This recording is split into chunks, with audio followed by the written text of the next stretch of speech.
എൻ്റെ സംശയം, നമ്മളൊരു യാഥാർത്ഥ്യവും സ്വപ്നവും തമ്മിൽ എങ്ങനെ തിരിച്ചറിയും? ഇപ്പം നമ്മൾ രണ്ടുപേരും സംസാരിക്കുന്നതും ഒരു സ്വപ്നമായി മാറാമല്ലോ.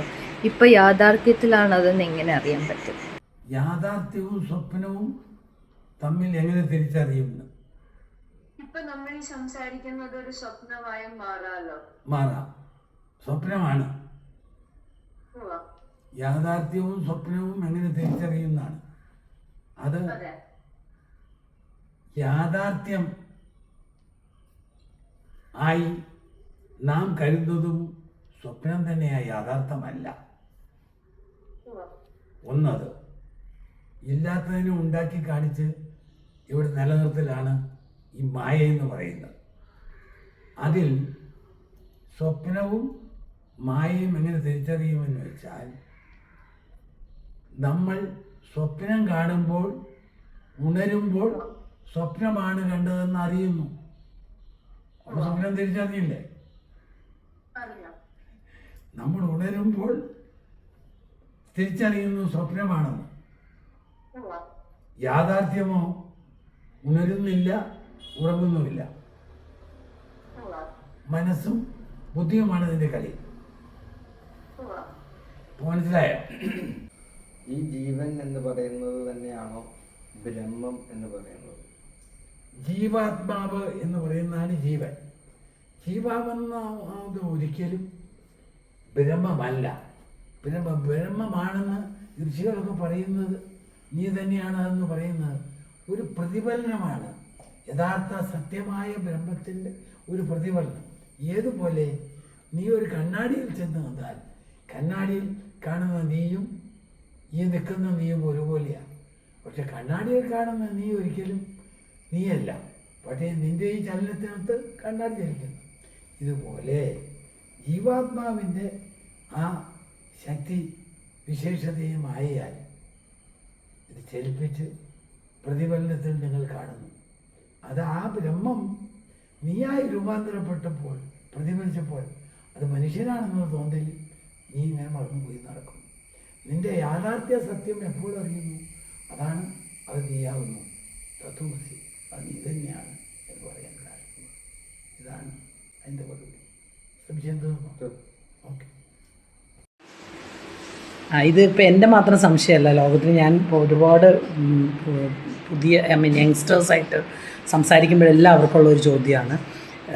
ഭയങ്കരമായിട്ട് ദുഷ്ടത്തരം ചെയ്യുകയും ബിസിനസ്സിൽ ഇത്രയും കള്ളത്തരം ചെയ്യുകയും എല്ലാം ചെയ്യുന്നവർക്ക് കാശ് പിന്നെയും പിന്നെ ഉണ്ടാവുകയും ഭയങ്കര സത്യസന്ധന്മാരും ഭയങ്കരമായിട്ട് പാവങ്ങളെന്ന് നമ്മൾ വിചാരിക്കുന്ന ആൾക്കാർക്കൊന്നും ദാരിദ്ര്യത്തിലും ബുദ്ധിമുട്ടിലും ആൾക്കാരെ സഹായിക്കുന്നവരൊക്കെ പിന്നെയും പിന്നെയും ബുദ്ധിമുട്ടിലാവുകയും ചെയ്യും. അപ്പോൾ ഈ വിശ്വസിക്കുന്നത് കൊണ്ടും വിശ്വസിക്കാതിരിക്കുന്നത് കൊണ്ടും എന്താണ് പ്രത്യേകിച്ച് ഗുണവും ദോഷവും? ദൈവത്തിൽ വിശ്വസിക്കുക എന്ന് പറയുന്നത്, നമ്മളൊരു ദൈവത്തെ ആരാധനയോട് കൂടി കണ്ടാൽ അതൊരു സൽക്കർമ്മമായി മാറിക്കൊണ്ട് നമുക്ക് പുണ്യം വർദ്ധിക്കും. മറ്റവർ കൊണ്ടുവന്നിരിക്കുന്ന പുണ്യത്തിനനുസൃതമായി ദുഷ്ടന്മാരും നീചന്മാരുമായ ആളുകളും അവർ പുണ്യം കൊണ്ടാണ് വന്നേക്കണമെങ്കിൽ ഈ പാപം ചെയ്യുമ്പോൾ അവരുടെ പുണ്യം ക്ഷയിക്കും. അല്ല, വേറെ ഒന്നും വരാനില്ല. ദൈവം അപ്പോഴപ്പോൾ ആരെയും ശിക്ഷിക്കുന്നില്ല. ശിക്ഷിക്കുകയും രക്ഷിക്കുകയും ചെയ്യുന്നത് ദൈവമല്ല, അവരവരുടെ കർമ്മമാണ്. ആ കർമ്മത്തിൽ ദൈവം ശിക്ഷിക്കുകയും രക്ഷിക്കുകയും ചെയ്യുന്നില്ല. അവനവൻ എന്താണോ കർമ്മം ചെയ്യുന്നത് അതിനനുസരിച്ചുള്ള പുണ്യം അവന് ലഭിക്കുമ്പോൾ ആ പുണ്യത്തിന് അനുസൃതമായ ഒരു ജീവിതം അവന് ലഭിക്കും. പാപിക്കോ അവൻ നീചമായ പ്രവൃത്തി ചെയ്യുമ്പോൾ ആ നീചമായ പ്രവൃത്തിക്ക് അനുസൃതമായ പുണ്യക്ഷയവും അവന് ലഭിക്കും. പിന്നെ മനുഷ്യർ വിചാരിക്കുന്ന മാതിരി പണം അല്ലെങ്കിൽ സ്വർണം ശാന്തിയുടെ സാധനമല്ല. മനുഷ്യനുണ്ടായിരിക്കേണ്ടത് ശാന്തിയാണ്. ശാന്തിയും സമാധാനവും മനസ്സിനുണ്ടാകണം. അത് പുണ്യപ്രവൃത്തി ഇല്ലാത്ത ദുഷ്ടന്മാർക്ക് അത് ഉണ്ടായിക്കൊള്ളണമെന്നില്ല. ധനാഢ്യന്മാരായ ആളുകൾക്കും ഉണ്ടായിക്കൊള്ളണമെന്നില്ല. സ്വർണം ഉള്ള കയ്യിലിരിക്കുന്ന ആളുകൾക്ക് ഉണ്ടായിക്കൊള്ളണമെന്നില്ല. അവർക്ക് ആ ധനം തന്നെ അവർക്ക് നാശമായി വന്നുകൊണ്ട് ആ ധനം അവരെ ശിക്ഷിക്കുന്ന അവസ്ഥയുണ്ട്. അപ്പോൾ അവർ പുണ്യം ക്ഷയിച്ചു കഴിയുമ്പോൾ ഈ ധനം തന്നെ അവർക്ക് ശിക്ഷയായിട്ട് മാറുന്നു. ഇതൊന്നും ആരും അറിയുന്നില്ല. നല്ല ശസ്ത്രം കൊണ്ടുകൊടുത്ത് കോടാനുകോടി ധനം കൊണ്ടെന്ന് വിചാരിച്ച് മനസ്സിന് ശാന്തി സമാധാനം കിട്ടൂല. ലോകത്തിലേക്ക് വെച്ച് ഏറ്റവും വലിയ ധനം എന്ന് പറയുന്നത് മനസ്സിൻ്റെ ശാന്തിയും സമാധാനവുമാണ്, പണമല്ല. മനസ്സിൻ്റെ ശാന്തിയും സമാധാനമുണ്ട് ലോകത്തിലേക്ക് വെച്ച് ഏറ്റവും വലിയ വലിയ ഗുണം ദൈവാനുഗ്രഹം എന്ന് പറയുന്നത്. ധനം ദൈവാനുഗ്രഹം അല്ലെന്ന് നിങ്ങൾ ചോദിച്ചേക്കാം, ആയിക്കൊള്ളണമെന്നില്ല. ധനം പുണ്യവാന്മാരുടെ കയ്യിൽ കിട്ടിയാൽ ആ ധനം കൊണ്ട് അവർക്ക് സുഖം കിട്ടാം. പാപിയുടെ കയ്യിൽ കിട്ടിയാലും ആ ധനം കൊണ്ട് തന്നെ അവർ സമാധാനക്കുറവിലും ആത്മാവിൽ അവരുടെ ജീവാത്മാവിൽ മനസ്സിലും അവരുടെ ദുരിതവും അനുഭവിക്കും. ധനം കൊണ്ട് നരകമായി ആത്മഹത്യ ചെയ്തവരുമല്ലോ ഒരുപാട്. ധനം ഒരുപാടുണ്ടായിട്ട് അതുകൊണ്ട് ആത്മഹത്യ ചെയ്തവരുണ്ട്. സ്വർണം ഇരുന്നിട്ട് കള്ളന്മാർ കൊന്നിച്ച് ആ സ്വർണം എടുത്തുകൊണ്ടായിട്ട്, അപ്പോൾ ആ സ്വർണം ഗുണമാണോ ദോഷമാണോ ചെയ്തത്? അപ്പോൾ ആ ധനം ഗുണമാണോ ദോഷമാണോ ചെയ്തത്? അപ്പോൾ പണം ഗുണവും ദോഷവും ഉണ്ടാക്കുന്ന സാധനമാണ്. അത് പുണ്യം അവരിലുണ്ടെങ്കിൽ അവർക്ക് ശാന്തിയും സമാധാനവും കിട്ടും. പുണ്യമില്ലേ, പാപം ചെയ്തുകൊണ്ടാണെങ്കിൽ ഈ പാപികൾ നല്ല ശസ്ത്രം കൊണ്ടുവിട്ടു പണക്കാരായി ബെൻസ് കാറിൽ നടന്നു എന്ന് വിചാരിച്ച് ശാന്തിയും സമാധാനവും ഉണ്ടായിക്കൊള്ളുന്നില്ല. ശാന്തിയും സമാധാനവുമാണ് ദൈവത്തിൻ്റെ ഏറ്റവും വലിയ അനുഗ്രഹം. ആ അനുഗ്രഹം ലഭിക്കണമെങ്കിലോ അവനവൻ്റെ കർമ്മം, നല്ല കർമ്മത്തിൽ നിന്നും ഉണ്ടാകുന്ന പുണ്യത വേണം. അത് പണമല്ല തരുന്നത്. ചോദ്യത്തിന് മറുപടി കിട്ടിയില്ലേ? നമ്മൾ സ്വർഗത്തിൽ പോകുന്നത് സുഖിക്കാനാണെന്നല്ല പറയപ്പെടുന്നത്. നമ്മൾ ഈ ദുരിതം അവിടെ അറിയാതെ എങ്ങനെയാണ് ഇത് സുഖിക്കുവാണെന്ന്, നമുക്ക് സുഖമാണെന്ന് തിരിച്ചറിയാൻ കഴിയുന്ന അവിടെ വെച്ച് അവിടെ സുഖമാണെന്ന് അറിയുന്നത് എങ്ങനെയാണെന്ന് വെച്ചാൽ, അതായത് സ്വർഗത്തിൽ സൂക്ഷ്മ ശരീരം, ആ സൂക്ഷ്മ ശരീരത്തിൽ മനസ്സും ബുദ്ധിയും എല്ലാം ഉണ്ട്. അപ്പോൾ ആ മനസ്സിലാണ് ഇന്ദ്രിയങ്ങളെ കൊണ്ടാണ് സൂക്ഷിക്കുന്നത്.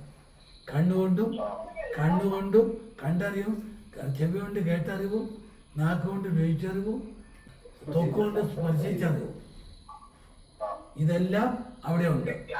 നമ്മുടെ ആഗ്രഹങ്ങൾ നടക്കുക എന്നുള്ളതാണ് സന്തോഷം. അപ്പം അവിടെ എന്താഗ്രഹിച്ചാലും അതുപോലെ ആവുക. നീ ഇപ്പം എന്താഗ്രഹിച്ചാലും, ഇപ്പം നീ സഞ്ചരിക്കുമ്പോൾ തോന്നാം എനിക്ക് കപ്പലിൽ പോകണം, ഉടനെ നീ കപ്പലിലുമായി കടലിലുമായി സഞ്ചരിക്കുക. അപ്പം തന്നെ എനിക്ക് തോന്നുവാണ് ആകാശത്തോടെ ഫ്ലൈറ്റിൽ വേറൊരു ഗ്രഹത്തിൽ പോയി താമസിക്കണം. ഉടനെ ഫ്ലൈറ്റ് വന്നു നിന്നെ കയറ്റി നിന്നെ വലിയ ആളാക്കി കൊണ്ടുപോയി സ്പേസിൽ ഇറക്കുക. അപ്പോൾ ആഗ്രഹങ്ങൾ നടക്കുക എന്നുള്ളതാണ് മനസ്സിൻ്റെയും ബുദ്ധിയുടെയും ശരീരത്തിൻ്റെയും സന്തോഷം. അതിൻ്റെ അപ്പുറത്തെ സന്തോഷം ഒരു ലോകത്തുമില്ല. അവനവൻ്റെ ആഗ്രഹങ്ങൾ നടപ്പാകുന്നുണ്ട്, മനസ്സിലായില്ലേ? അപ്പൊ സുഖമോ ദുഃഖമോ എന്നുള്ള വിഷയം വന്നില്ല. ആഗ്രഹങ്ങൾ നടക്കാകുമ്പോൾ അവനവൻ ആഗ്രഹിച്ചത് നടക്കുമ്പോൾ അതിൽ സന്തോഷമുണ്ട്. സ്വന്തം നീ ആഗ്രഹിച്ച എല്ലാം നടക്കുമ്പോൾ അതിന് സന്തോഷമില്ലേ?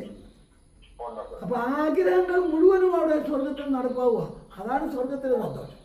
അല്ലെ ദുരിതം വന്ന് സുഖം അനുഭവിക്കുന്ന സന്തോഷം വേണ്ട. ഈ കാണുന്നൊന്നും യാഥാർത്ഥ്യമല്ല, ഇത് വെറുതെയാണ്, മായയാണ് എന്ന് പറയുന്നുണ്ട്. പക്ഷെ നമുക്കിത് യാഥാർത്ഥ്യമായിട്ട് ഫീൽ ചെയ്യുന്നു. അത് ഇതെങ്ങനെ തിരിച്ചറിയാൻ പറ്റും എന്നാണ് എൻ്റെ ചോദ്യം. യാഥാർത്ഥ്യമാണോ ഇല്ല, ഇതില്ല എന്ന് പറയുന്നു. ഈ ഭൗതിക ലോകമൊന്നുമില്ല, ഒരു തോന്നലാണെന്ന് പറയുന്നു. അപ്പോൾ ഇതെങ്ങനെ തിരിച്ചറിയുന്നത് എങ്ങനെയാണ്? തിരിച്ചറിയുന്നത് മഴരാരണ്യത്തിൽ വലിയ മണ്ഡലത്തിൽ മരുമരീചികയടിക്കും, തിരകളടിക്കും, കളകള ശബ്ദങ്ങൾ കേൾക്കും പക്ഷികളുടെ. അവിടെ വൃക്ഷലതാദികൾ ഉണ്ടായതായിട്ട് കാണും.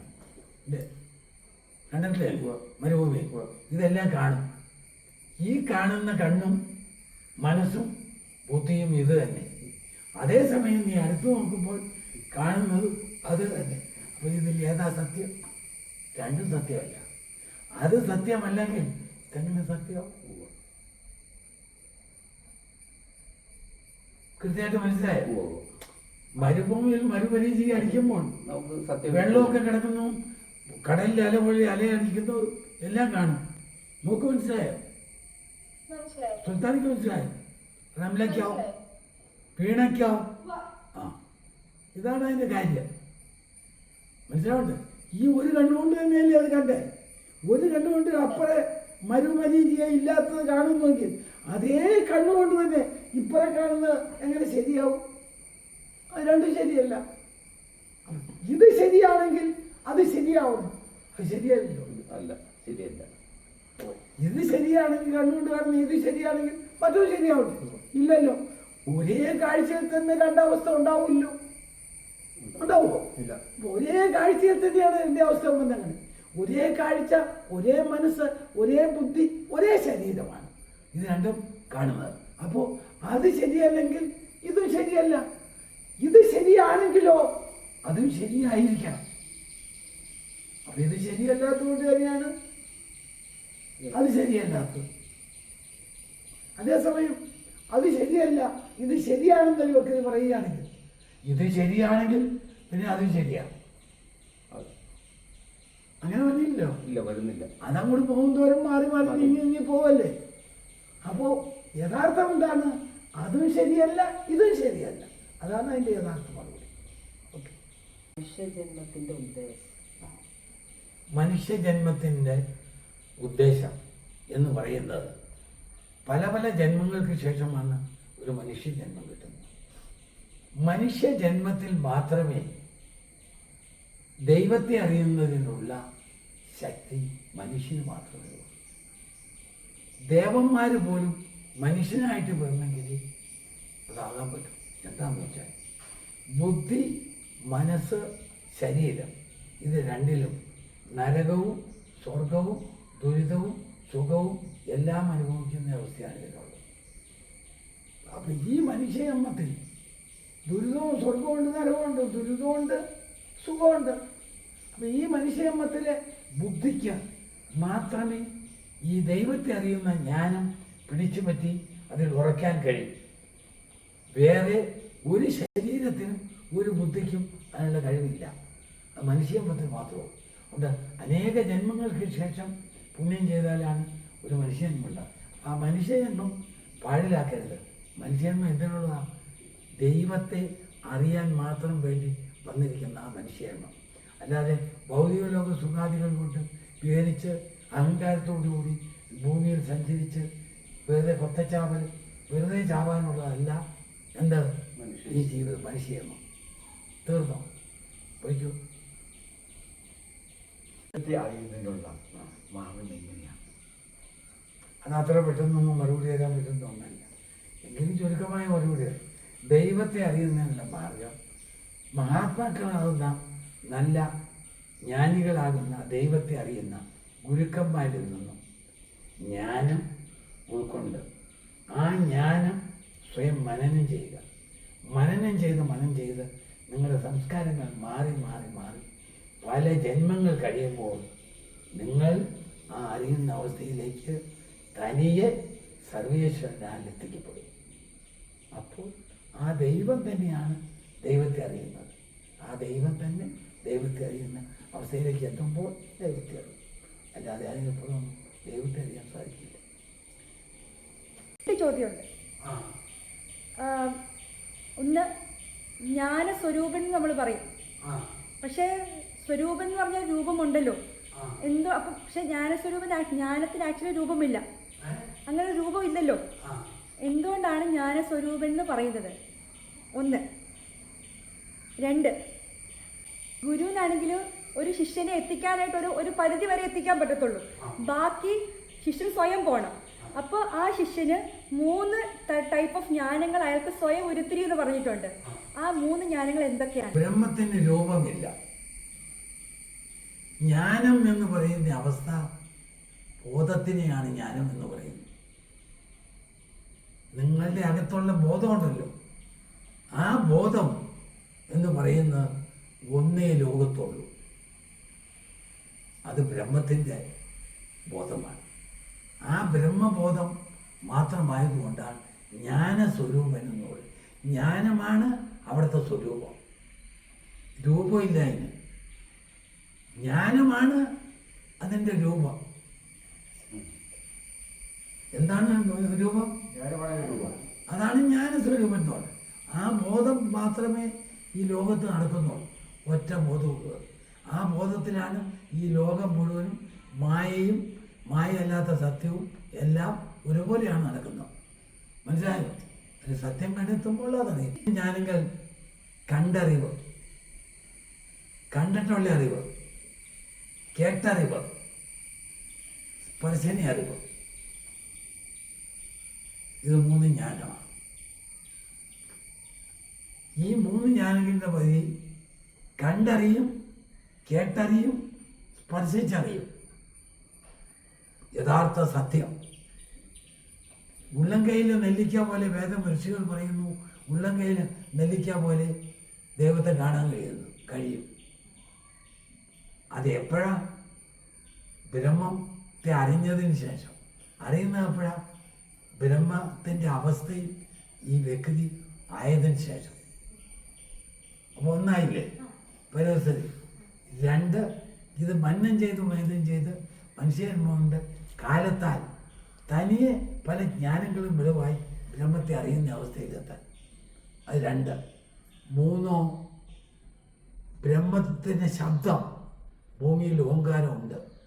ശബ്ദമാണ് ആദ്യം ഉണ്ടായത്. എങ്ങനെയാണ് ഉണ്ടായത്? ശബ്ദം ഉണ്ടായതെങ്കിൽ വായു ഉണ്ടായി. വായു ഇളകിയപ്പോൾ ഓം എന്നുള്ള ശബ്ദത്തിലാണ് കാറ്റായി മാറിയത്. മനസ്സിലായില്ലേ? അപ്പോൾ ഈ 3 അറിവുകളും സമ്പാദിച്ച് മനസ്സിലാക്കിയതിന് ശേഷം ആണ് ആരറിയുന്നത്? ദൈവത്തെ അറിയുന്ന അവസ്ഥ. അപ്പോൾ അതിലേക്ക് എത്തിക്കാൻ ഗുരുവിന് ഈ ജ്ഞാനം പറഞ്ഞു തരാൻ കഴിഞ്ഞു. ഇപ്പോൾ അതിലേക്ക് എത്തിക്കണേ അവനവൻ പരിശ്രമിച്ച് സ്വയം എത്തിക്കോളൂ. ചോദ്യത്തിന് മറുപടി കിട്ടിയോ? കിട്ടിയില്ലോ? ഓക്കെ. ഗുരു ഇല്ലാതെ ഒരു വ്യക്തിക്ക് മുക്തിയാകാൻ സാധിക്കില്ല. ആ ഗുരു എന്ന് പറയുന്നത് ഇഷ്ടംപോലെ ഗുരുക്കന്മാർ നമ്മുടെ ഇവിടെ സാധാരണക്കാർക്ക് മനസ്സിലാവില്ല. യഥാർത്ഥമായ ഒരു ഗുരുവിനെ എങ്ങനെ കണ്ടെത്താൻ പറ്റും? ആ ഗുരു ഇല്ലാതെ നമുക്ക് മുക്തിയാകാൻ പറ്റുമോ? ഗുരു ഇല്ലാതെ മുക്തിയാവാൻ പറ്റില്ല. യഥാർത്ഥ ഗുരുവിനെ കണ്ടെത്താനുള്ള അത്ഭുതങ്ങൾ നിങ്ങൾ ചോദിക്കുന്നതിന് മുമ്പ് നിങ്ങളുടെ ഉള്ളിലുള്ളതിന് മറുപടി നൽകിക്കൊണ്ടിരിക്കും. അത് യഥാർത്ഥ ഗുരുവാണ്. നിങ്ങൾ ചോദിക്കണ്ട. ചോദിക്കാതെ തന്നെ ചോദിക്കാനുള്ളതിനും അതിൻ്റെ അപ്പുറത്തുള്ളതിനും മറുപടി നൽകിക്കൊണ്ടിരിക്കും. അതാണ് യഥാർത്ഥ ഗുരുവിൻ്റെ ഒരു ലക്ഷണം. പിന്നെ ഏത് ചോദ്യങ്ങൾ ചോദിച്ചാലും ഒരിക്കലും ബബ്ബബെ ആകത്തില്ല. ആ ചോദ്യങ്ങൾക്കെല്ലാം മറുപടി വന്നുകൊണ്ടിരിക്കും. അതാണ് 2ാം ലക്ഷം. 1ാം ലക്ഷം ഇത്, 2ാം ലക്ഷം അത്. ഒരു ചോദ്യത്തിനും മറുപടി ഇല്ലാത്തതില്ല. അത് ബബ്ബബെ ആവും. പിന്നെ പറയാമെന്ന് പറയുമോ, അറിയാൻ പാടാന്ന് പറയുകയോ ചെയ്യില്ല. പ്രത്യേകിച്ച് ചോദിക്കാൻ എനിക്കൊന്നുമില്ല. എൻ്റെ സംശയങ്ങൾ ഞാൻ ചോദിക്കാതെ തന്നെ എനിക്ക് മറുപടി കിട്ടിയിട്ടുണ്ട്. അതുകൊണ്ടാണ് ഞാൻ ചോദിക്കാനൊന്നുമില്ല എന്ന് പറയാൻ കാരണം. ഈ ഭൗതിക ലോകം അവസാനിക്കുമെന്ന് പറയുന്നു. അതിൻ്റെ യാഥാർത്ഥ്യം എന്താണ്? ഭൗതിക ലോകം അവസാനിക്കും എന്ന് പറയുന്നത് ഓരോ മനുഷ്യനും, ഓരോ മൃഗങ്ങളും, ഓരോ ജന്തുക്കളും, ഓരോ വൃക്ഷലതാദികളും അവൻ്റെ ശരീരം എപ്പോൾ അസ്തമിക്കുന്നു അപ്പോൾ അവൻ ഈ ശരീരത്തിലുള്ള ഭൗതിക ലോകം അവസാനിക്കുന്നതല്ലാതെ ഇത് കംപ്ലീറ്റ് നശിക്കുന്ന ഒരു സമയം വന്നാൽ ആ നശിക്കുന്നത് ആരും അറിയത്തില്ല എന്നുള്ളതാണ് സത്യം. ബ്രഹ്മാവ് ഉറങ്ങുമ്പോൾ ആണ് ഇത് നശിക്കുന്നതെന്നാണ്. ബ്രഹ്മാവ് ഉറക്കമടിക്കുമ്പോൾ അത് ആ ആളുകളൊക്കെ അറിയപ്പെടുന്നതാണ്. പ്രപഞ്ചത്തിലെ ഏറ്റവും വലിയ ആരാധന എന്ന് പറയുന്നത് എന്താണ്? ഈ പ്രപഞ്ചത്തിലെ ഭൗതിക ലോകത്തെ ഏറ്റവും വലിയ ആരാധന എന്ന് പറയുന്നത് ഒന്നും മിണ്ടാതെ കണ്ണുമടച്ച് ദൈവത്തെ മാത്രം വിചാരിച്ച് ധ്യാനിച്ച് ഇരിക്കുന്നതാണ് ഏറ്റവും വലുത്. ഈ ധ്യാനത്തിന് ഭാഷ അറിയണ്ട, വർണ്ണം അറിയണ്ട, വേറെ രാജ്യവുമില്ല. ദൈവത്തെ മാത്രം ചിന്തിച്ച് ഇരിക്കുക. ഒന്നും ചോദിക്കുകയും വേണ്ട. ചോദിക്കേണ്ട എന്ന് പറയാൻ കാരണം ചോദിക്കാതെയാണല്ലോ ദൈവം ഇതൊക്കെ തന്നത് ഗർഭാശയത്തിൽ വെച്ചു. ആ ദൈവത്തിൻ്റെ ആ അവസ്ഥയിലേക്ക് ധ്യാനിച്ച് അവിടെ ഇരിക്കുക. അപ്പോൾ നമുക്ക് തരാനുള്ളതും കിട്ടാനുള്ളതും നമുക്ക് ധ്യാനം കൊണ്ടുണ്ടാകുന്ന പുണ്യത്തിൽ നിന്ന് ലഭിച്ചു. അപ്പോൾ നമ്മുടെ കർമ്മം അതാണ്. അപ്പോൾ ഏത് മനപ്രയാസത്തിലിരിക്കുമ്പോഴും കണ്ണടച്ച് ദൈവത്തെയും ചിന്തിച്ചിരിക്കാം. ഏത് മനപ്രയാസത്തിലിരിക്കുമ്പോഴും കരഞ്ഞുകൊണ്ടിരിക്കുമ്പോഴും അത് തന്നെ ചെയ്യാം. ഒരു ഭാഷയും വേണ്ട അതിന് ദൈവമായിട്ട് സംസാരിക്കാൻ. അപ്പം അത് നമ്മുടെ ഉള്ളിൽ ഒന്നും സംസാരിക്കണ്ട, ദൈവത്തെയും ചിന്തിച്ചിരിക്കുക. അതിൽ നിന്നുണ്ടാകുന്ന പുണ്യത നിങ്ങളുടെ ശ്രേഷ്ഠരായിക്കോളും. ബാക്കി എല്ലാത്തിനും ശരീരം കൊണ്ടും മനസ്സുകൊണ്ടും കാണാതെ പഠിച്ച സാധനങ്ങളെ കൊണ്ടും ഓരോന്ന് പറയുകയും എടുക്കുകയും ഒക്കെ ചെയ്യണം എല്ലാ മതങ്ങളിലും. അപ്പം എല്ലാ മതങ്ങൾക്കും ലോകത്തുള്ള എല്ലാ മനുഷ്യർക്കും നല്ലത് കണ്ണുമടച്ച് ദൈവത്തെയും ധ്യാനത്തിലിരിക്കലാണ് ഏറ്റവും ഉത്തമമായ ദൈവാരാധന. മതിയല്ലോ.